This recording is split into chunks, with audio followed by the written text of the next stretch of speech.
Olá, nós estamos começando mais uma transmissão pelas redes sociais da nossa igreja e também pelo YouTube. E já de pronto eu queria pedir algo a você. Se você está assistindo pelas redes sociais, por favor, se você puder compartilhar, sim, faça, para que essa mensagem possa alcançar o maior número de pessoas. Nós estamos ainda gravando todos os nossos materiais e disponibilizando nas redes sociais e no WhatsApp da igreja, porque ainda estamos impedidos de cultuar o Senhor publicamente. Então, nós estamos fazendo isso e gravando todos os materiais e disponibilizando para todos aqueles que quiserem nas redes sociais e na internet. Eu queria começar esse momento orando e intercedendo em favor do momento que nós estamos vivendo, um momento de crise, um momento de caos. E gostaria então de convocar você, aonde você estiver agora, a se curvar diante do Senhor e clamar o Senhor por graça, por intervenção da misericórdia dEle. Vamos fazer isso? Senhor Deus, nós estamos diante do Senhor. O povo do Senhor está espalhado e impossibilitado momentaneamente de estar junto para lhe prestar culto. Mas nós queremos orar ao Senhor, na certeza de que o Senhor está ouvindo o clamor do teu povo. Ó Deus, oramos pela intervenção da graça maravilhosa do Senhor sobre as nossas vidas, sobre a vida, Senhor, do planeta, sobre a vida, Senhor, do nosso país, sobre a vida, Senhor, do nosso município. Estamos, ó Deus, tomados por essa epidemia, por essa pandemia, e pedimos, ó Deus, então, que o Senhor opere graça e milagre entre nós.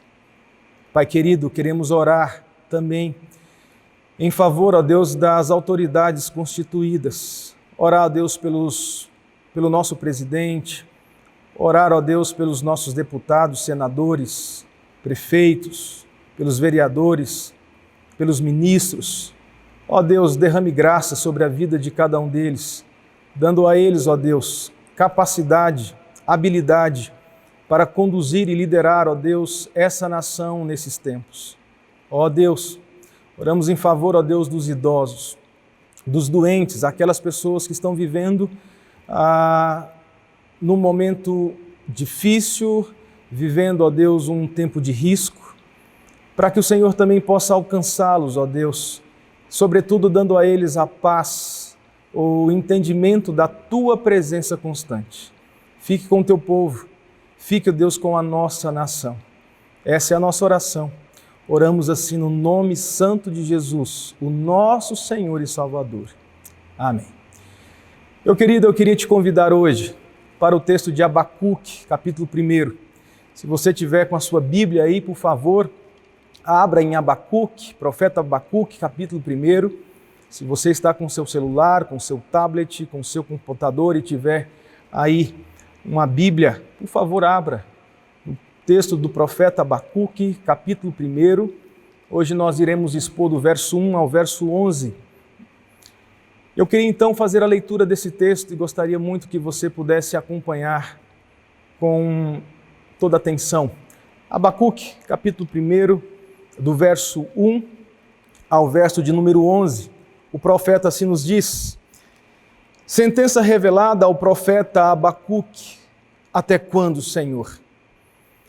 Clamarei eu e tu não escutarás.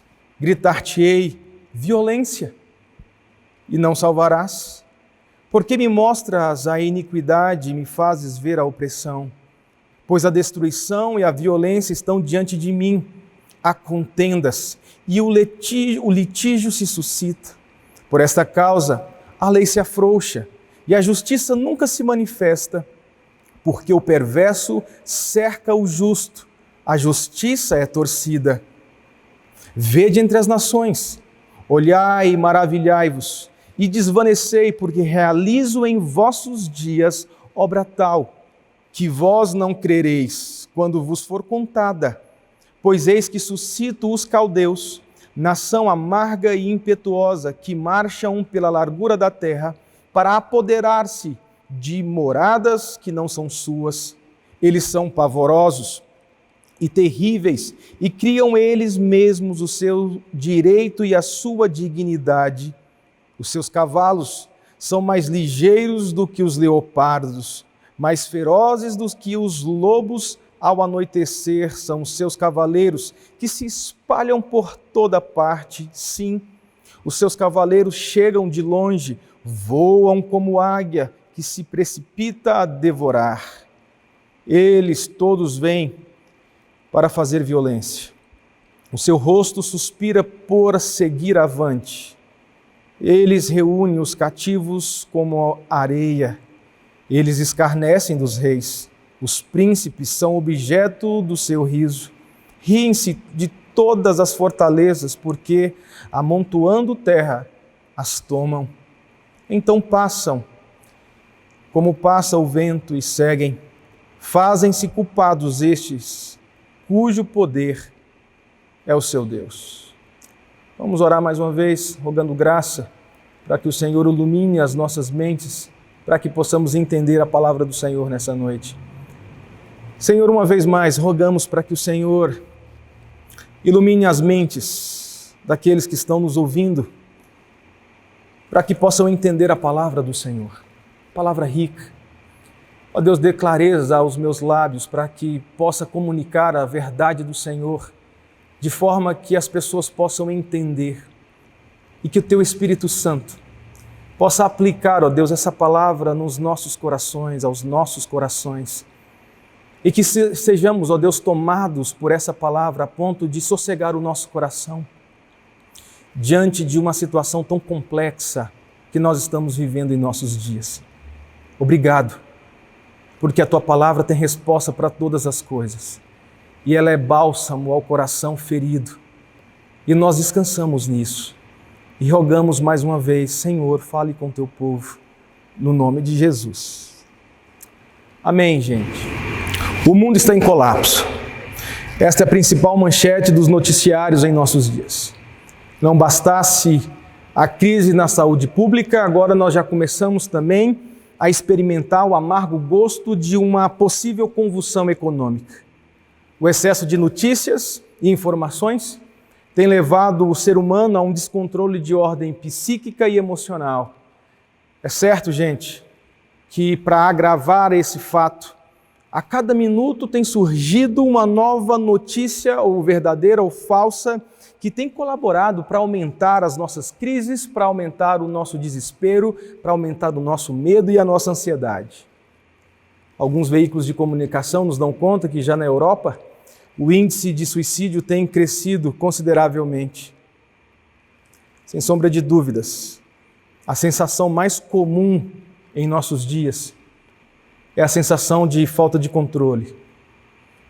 É a sensação de incerteza com os dias futuros. É uma instabilidade relativa a tudo e a todos. É diante desse cenário que surge um questionamento. Até quando, Senhor? Até quando viveremos debaixo desta crise? Até quando viveremos debaixo dessa pandemia? Aliás, esta foi uma indagação do profeta Abacuque a respeito do cenário do seu tempo, do cenário cultural, social e político que ele estava inserido naquela época. Abacuque. Abacuque foi um profeta em crise com Deus. Foi um profeta que caminhou na contramão de todos os outros profetas. Enquanto os outros profetas falavam em nome de Deus ao povo, Abacuque começa a questionar Deus. Abacuque começa a fazer algumas perguntas ao Senhor. E essas perguntas são motivadas por uma única crise. E a principal crise de Abacuque era: aonde está Deus quando o povo dele está inserido num contexto de crise? Deus virou as costas para o seu povo. Por que que o mal prevalece? E aparentemente Deus não faz nada. Esta é a principal questão em jogo aqui entre o profeta e o seu Deus. E sabe, eu estou certo de que nesse cenário que estamos vivendo de calamidade, talvez seja um grito também que surge do nosso interior. o grito da angústia, o grito do desespero, o grito que faz coro com o do profeta Abacuque: até quando, Senhor? Até quando clamarei eu e tu não escutarás? Gritar-te-ei violência e não salvarás. Abacuque, um profeta de Deus, mas que está em profunda crise com seu Deus. Uma crise em conciliar a soberania, a santidade de um Deus e o caos social. Esta era a crise de Abacuque. Como que um Deus santo, como que um Deus soberano permite que o mal prevaleça sobre a nação? Como que um Deus santo permite que o mal assole o próprio povo dele? Se Deus é santo, ele não pode tolerar o mal. Como é que ele tem tolerado então esse mal? O verso 13 deixa isso claro para nós. Olha então o questionamento desse profeta: tu és tão puro de olhos que não podes ver o mal, e a opressão não podes contemplar?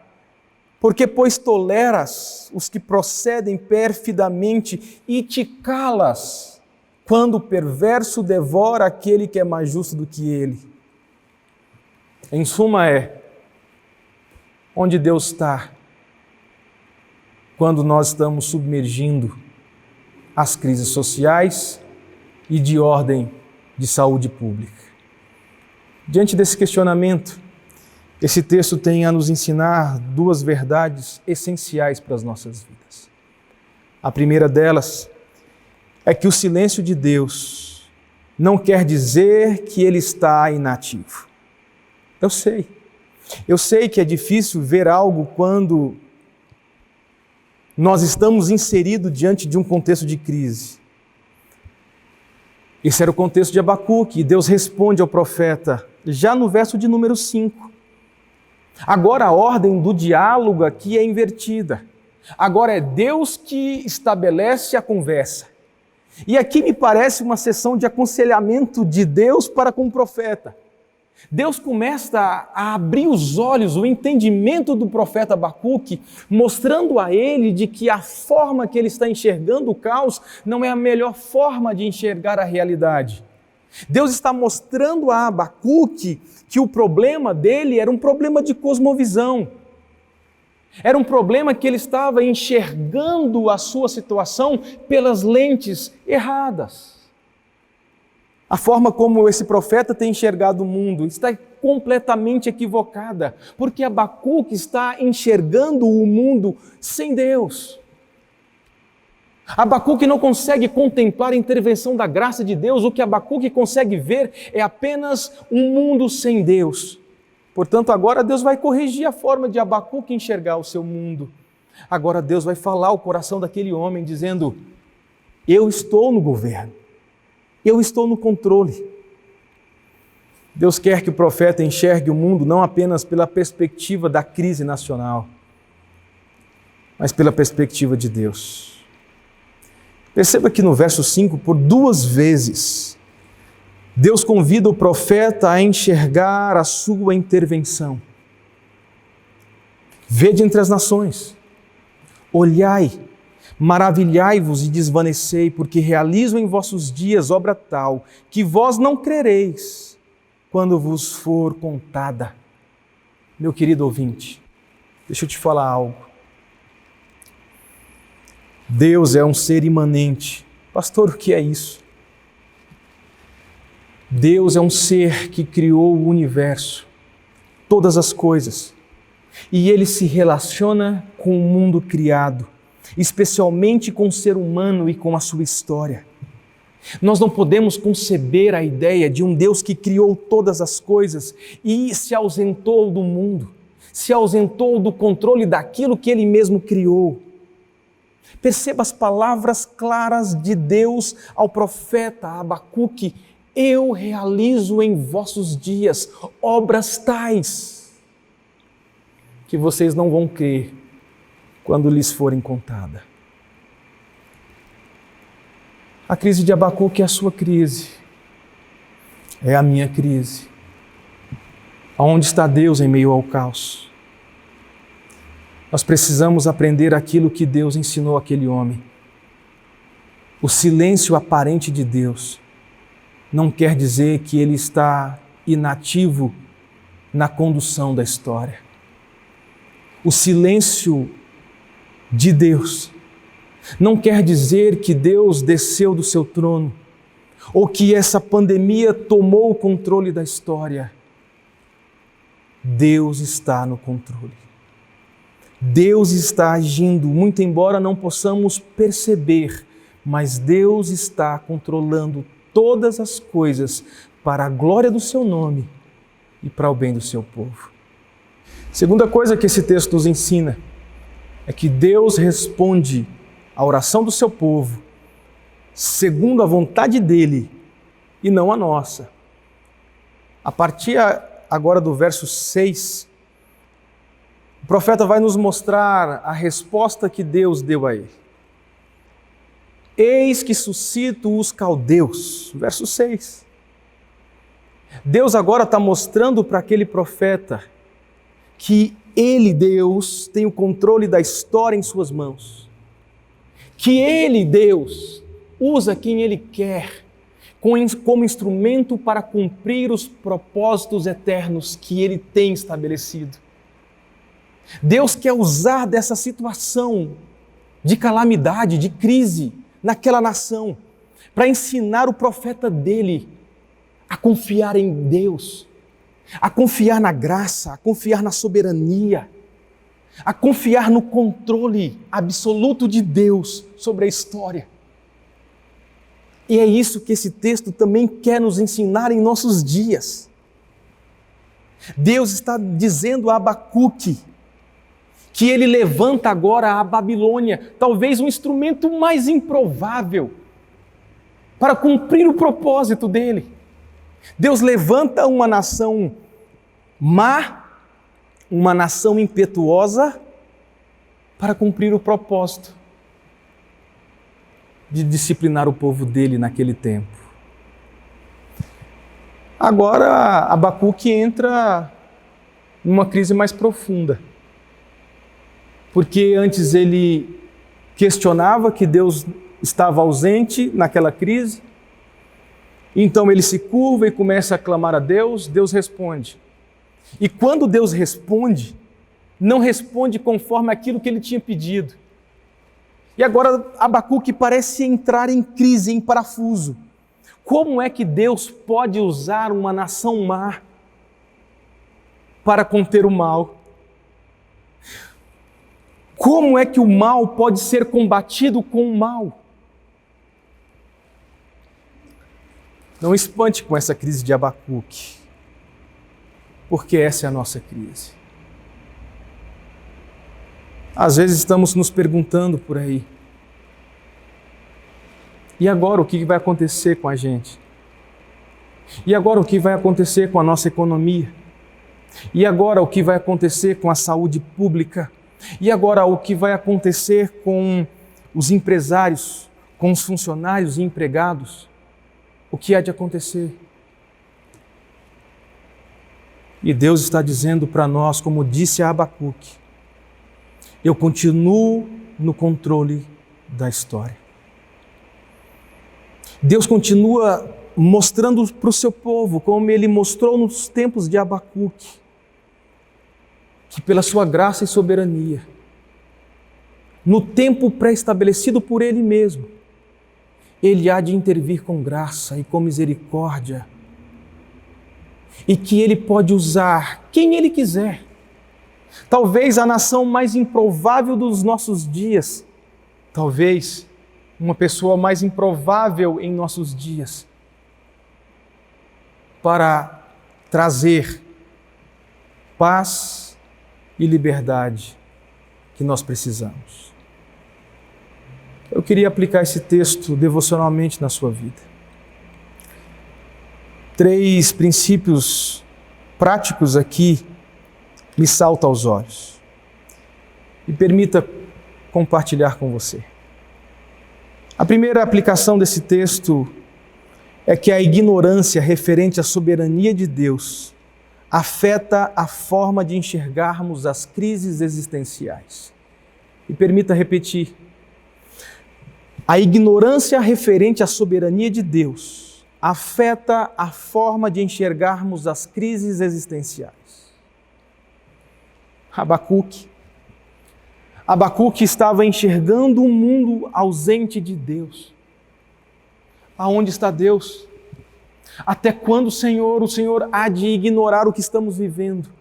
E essa forma de olhar para o seu mundo, de olhar para a crise, afetou diretamente o comportamento desse homem.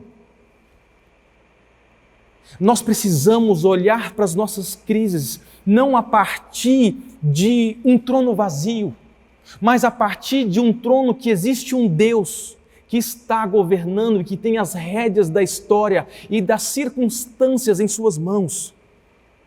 Enquanto Abacuque encarou a vida sem a perspectiva de Deus, ele foi um profeta em crise. E talvez estas têm sido as nossas crises. Olharmos para o mundo atual sem a presença de um Deus governador. Olhar para o caos e achar que nem Deus consegue controlar a nossa história.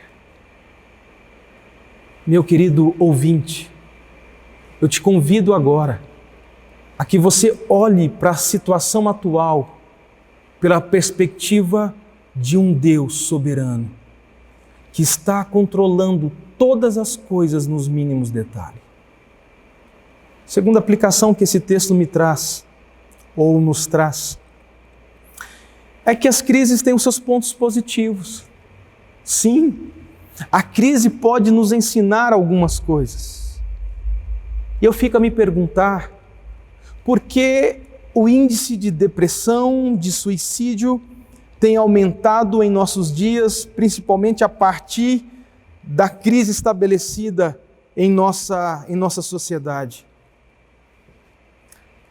E a refletir sobre esse questionamento, chego a uma conclusão. Eu penso que agora as pessoas estão se dando conta de quem elas de fato são. Agora as pessoas estão se dando conta de que elas não têm o poder de autoexistência, de que elas não podem controlar a economia, de que nós não podemos controlar a nossa própria saúde, que nós não temos o controle das decisões governamentais. As pessoas estão em crise porque tiveram um encontro consigo mesmas. As pessoas estão em crise porque tiveram um encontro com as suas próprias debilidades, com as suas próprias impotências. Sabe, as crises nos fazem enxergar de que não temos condições de sentar no trono e assumir o controle da nossa existência. As crises têm os seus pontos positivos. Elas nos fazem enxergar quem de fato nós somos. E que não somos tão autodependentes ou autossuficientes como muitas vezes achamos que nós somos. Não somos. Nós fomos criados para ser dependentes de um Deus Criador. Terceira aplicação desse texto é que as crises nos faz enxergar aonde está o nosso coração.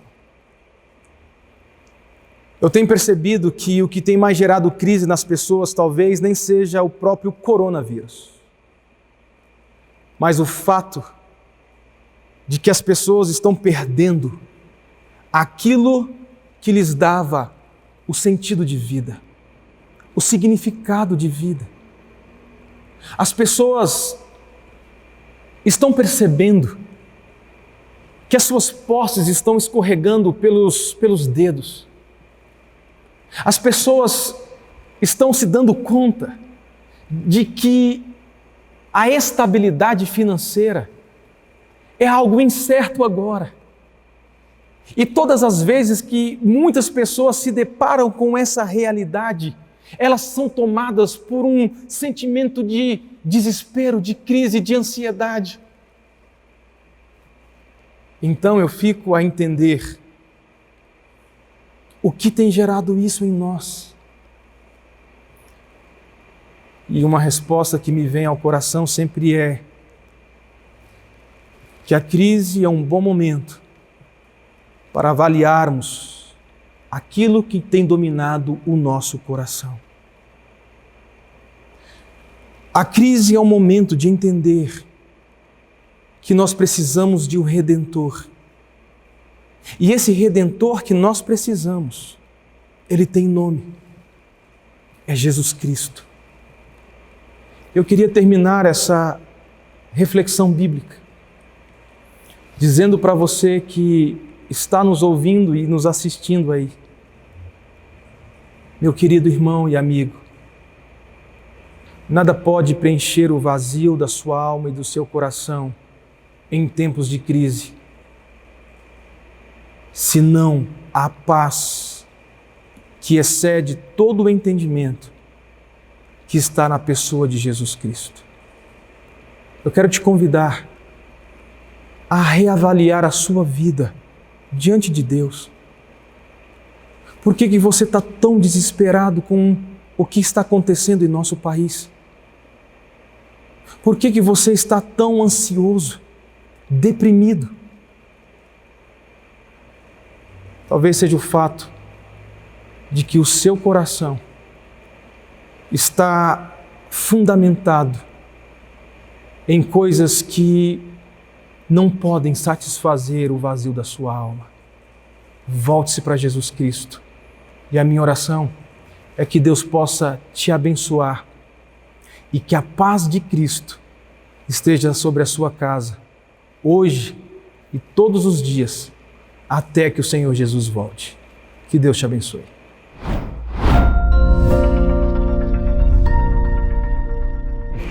Olá, gente, deixa eu dar um aviso rapidão aqui. Se você nos assistiu pelo YouTube, dá um like aqui para nós, um gostei no vídeo, inscreva-se no canal e ative o sininho aí para você receber as notificações. E também nos siga nas redes sociais, no Instagram e no Facebook. Deus te abençoe, um forte abraço.